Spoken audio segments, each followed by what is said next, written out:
Hey everybody, welcome to Smoke Show Kitchen and Barbecue. I'm Donovan Atkins. And I'm Emma, and today we're going to be making spicy sausage gravy with biscuits.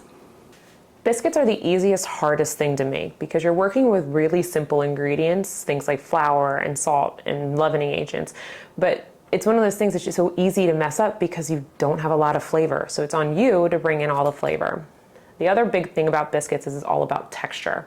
So we're working with a combination of all-purpose flour, and then I'm going to enter in some pastry flour or cake flour. That's going to produce a much softer biscuit than what we're traditionally used to with maybe an all-purpose flour biscuit. So we're going to combine those two ingredients just into a large bowl. And then from there, I mentioned leavening agents. Leavening agents are your baking soda, your baking powder. Those are the things that help things rise. So we're going to add that right in as well. And then lastly is the salt. So again, you don't have a lot of flavor going on until you enter in the salt. Different types of salt that are out there on the market, things like kosher salt, and you can even get a difference between brand there, whether you're talking about Diamond or Morton crystal salt or kosher salt. I personally am a pretty devout kosher salt person, Morton specifically. I like the texture, I like the granules, I like them being a little bit larger. So I like to mix that in. You can mix up your salts, whether you want to work with an iodized salt, which is a really nice fine texture to it. I personally like that big hunk of salt. So when I find it in whatever I'm eating, it's just like you appreciate all the other flavors. From there, I'm just going to gently whisk that together just to make sure that I have an even distribution of ingredients throughout my dry ingredients before I introduce everything else. We're down to our last three ingredients. And when we're talking about these ingredients, we've got our butter, shortening, and then we have buttermilk. Typically, you're always going to be working with cold or frozen butter because that hits the heat of the oven. It creates steam and those flaky pockets that we're looking for in biscuits. I'm using a combination of the two because butter is going to give us the flavor. But shortening has a tendency, because it doesn't have as much water in it, to help us retain some moisture that doesn't evaporate during the cooking process. So we're going to start by adding in our cold butter, as well as our shortening.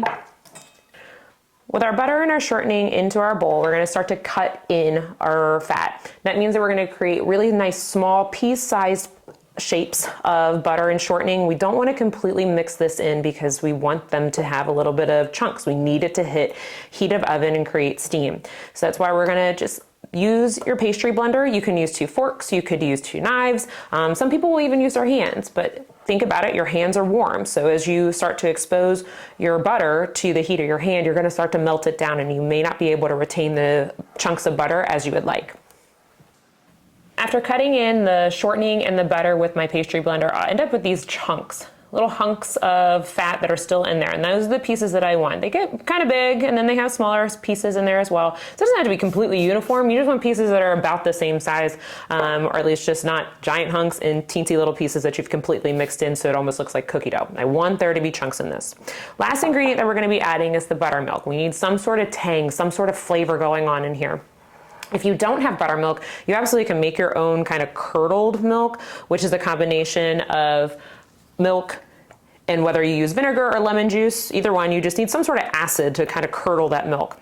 From there, I'm going to switch over to my rubber spatula and start to fold this together. Anytime that you're working with biscuits, and that's why you have very, very limited flavors, but you really are trying to achieve this nice texturally sound kind of vessel, whether you're putting biscuits and sausage gravy on it or whether you're making this into a sandwich. This is all about texture here. The more I mix and mix and mix, the tougher and denser this biscuit is gonna get. And I already tried to avoid that by using something like the cake flour that tends to be a little bit softer by nature.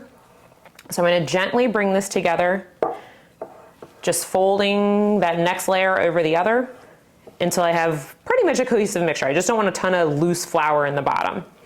So I've been working my original amount of buttermilk into my flour mixture, and inevitably you always get to a point that you're like, that ain't enough liquid in it. And you have to pay attention to that, and that's a feel thing, and that's also why biscuits get to be so difficult sometimes, because it's not always the same thing again and again and again.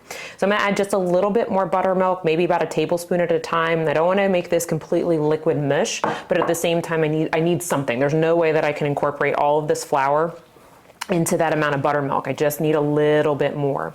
The other thing is, and why I want this to be a little bit of a wetter dough, is because of the fact that I'm going to be working with drop biscuits. Drop biscuits are different than a rolled biscuit because, just as it sounds, I'm going to drop them. I'm going to skip the whole mess of a cutting board and a rolling pin and potentially mixing and making this really, in the end, tough and dry and gross. So I want to sit here just a little bit longer. I just have a little bit of flour down in the bottom of the bowl, not too much, but enough that it's going to hold together while I then scoop these into my baking pan. Today what I'm going to be working with is a 9-inch greased baking sheet or baking cake pan. You can, if you don't have one, you can put this onto a baking sheet. They're just going to morph a little bit more, and we'll talk about how I deposit these in here. I'm working with a really large ice cream scoop today to get my biscuits into my pan. You could also use a greased measuring cup, about a half a cup. So from here, take my biscuit dough. You can already see that little chunk of butter in there that already looks so good.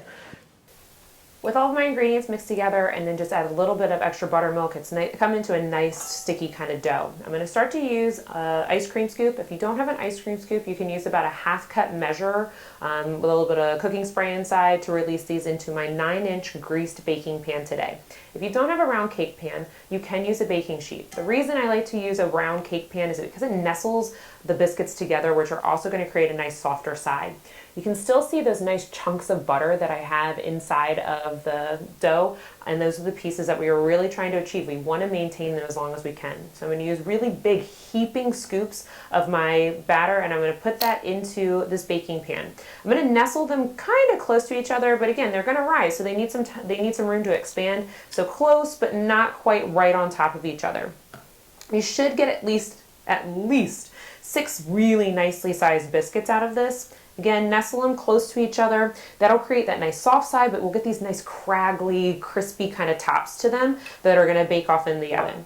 When it goes to time to put these in the oven, we're looking at about 450 degrees from anywhere from 15 to 20 minutes. All right, so Emma's got the biscuits in the oven. So what we're doing now, we're gonna brown 1 pound of Bob Evans spicy sausage. If you don't like spice, you don't have to use spicy sausage. You use just regular sage sausage. You can use mild sausage, just any kind of breakfast sausage you're going to want to use. Bob Evans, you don't have to be brand loyal. If you like Jimmy Dean, use Jimmy Dean. If you would like to make your own sausage, make your own sausage. We like how this Bob Evans tastes. So we're going to brown this up, and then we'll come back and we'll start throwing some flour and milk in here. All right, we've got this sausage browned up. We're going to add 1/4 stick of butter. 1/4 stick of butter in here. Because fat is flavor. You can never have enough fat. So we're going to mix that in. Then we're going to start adding our flour and our milk. All right, we've got the butter incorporated into the sausage now. We've got 1/3 cup of flour, and we've got about a teaspoon of black pepper in there. We're just going to sprinkle this over the top. We're going to mix it in and let it go for about 2-3 minutes. Then we'll start adding our milk. All right, so what we're doing here, the flour is just so we can like thicken up the gravy. So if you don't have flour in there, you're not going to get thick gravy. You're just going to have runny, watery gravy. So that's why we do this with the flour. Just get it good and mixed in. Now it's bubbling up right now. That's going to cook some of that floury flavor out of this dish. All right, we've got this incorporated. It's been about 2.5 minutes we've been mixing here. So we're going to start going in with some of our milk. I'm going to add like a 1/2 cup at a time.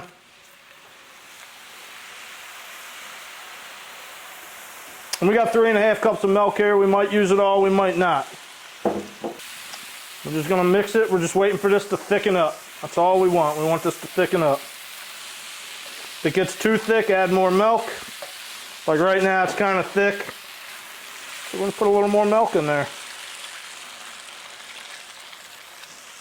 All right, so we've added our whole milk. I don't know if I mentioned earlier, it's whole milk that we're using in here. Still got a little bit to go. We're just going to see how it plays out here. If it gets too thick, add more milk. All right, we're going to add some W sauce in here. It's Worcestershire sauce. Maybe about a tablespoon. That's about a tablespoon, maybe more. It tastes good. I don't care if I put a little extra in there.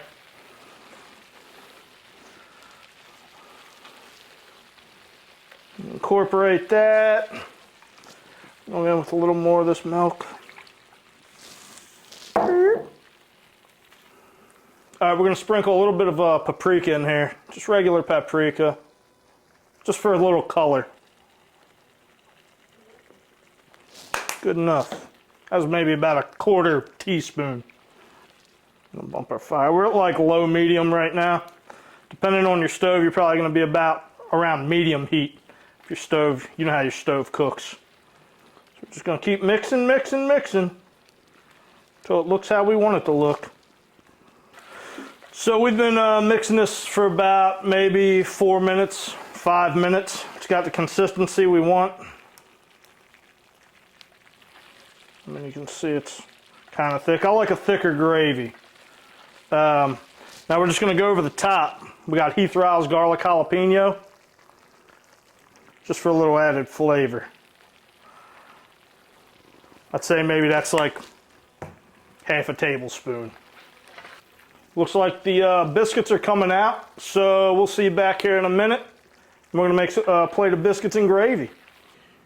So Donovan just finished up our sausage gravy, and now the biscuits are done. Biscuits, when they come out, have that beautiful craggly top to them, so it creates these nice little peaks, this little bit of texture that goes on. You can also start to see where that biscuit start to rise up, and so it has those layers, the steam that was created in there by that butter. So when we pop that biscuit open, that you get that beautiful steam that comes off of there. Nice soft texture on the interior of that.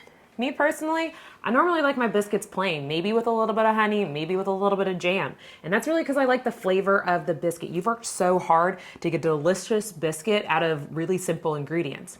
Now, although I don't typically like sausage gravy, I like his sausage gravy because it has so much flavor in it. So what we're gonna do is to split those biscuits apart and start to plate up our biscuits and sausage gravy. So in this gravy, so it's pretty thick, thick, thick, thick. It's cooled down a little bit. We only used about maybe 3 cups, 2.5, 3 cups of milk in this whole thing. As it cools down, it'll also start to thicken up on you, and you'll notice that. And sometimes that's why you want to use a little bit more of that milk, so you just have that runnier consistency. Ready to give it a try? Let's try it out. See how we did.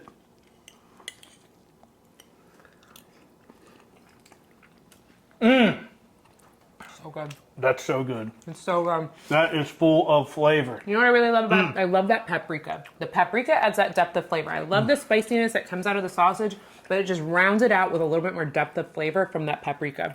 So good. All right, you gonna finish that plate or can I have it? I think it's all gonna be yours. All right, I'm ready give to me just that. eat my biscuits just the way it is. Nice, soft, craggly, crunchy topping to it. I can eat it plain. Eat it plain, girl. Do that. Thanks for joining us today. We'll catch you next time.